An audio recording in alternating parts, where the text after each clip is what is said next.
Odbojkaši Novog Pazara sutra u Spensu počinju presudne bitke za titulu prvaka države. Nema sumnje da je pred nama još jedan odbojkaški spektakl u kome je domaćin Vojvodina pod pritiskom.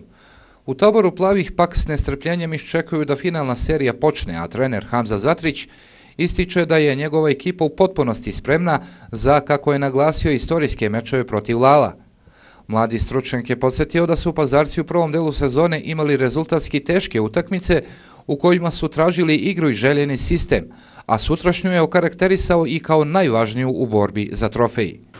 A generalno je možda i najbitnija, jer onako dolazimo potpuno sveži, potpuno spremni, motiv će da bude tu definitivno na jednom vrhuncu i siguran sam da je to neka naša šansa koju bi trebali da iskoristimo ukoliko mislimo da preotmemo tu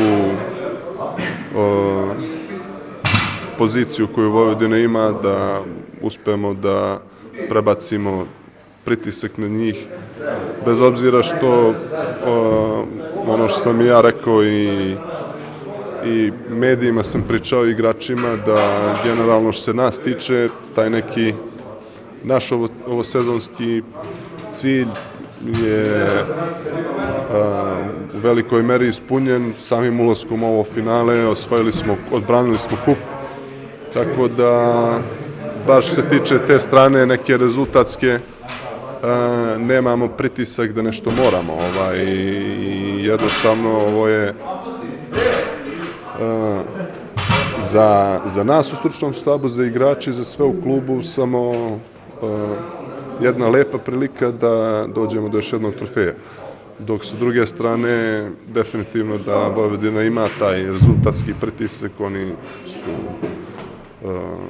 šampioni, brane titulu i sigurno da u njihovim planovima klupskim nikad se ne pominje ništa drugo osim osvajanja svih mogućih trofeja. Obzirom da su ove sezone ostali bez ova dva prva trofeja, sigurno da osjećaju definitivno neki pritisak da će da moraju da odigraju najbolje i da moraju da budu uvek na nekom top nivou da bi uspeli da dođu do titule prvaka. Prva utakmica finala play-offa Vojvodina Novi Pazar počinje sutra u 18 časova u dvorani Spens. Drugi duel se igra 9. aprila također u Novom Sadu.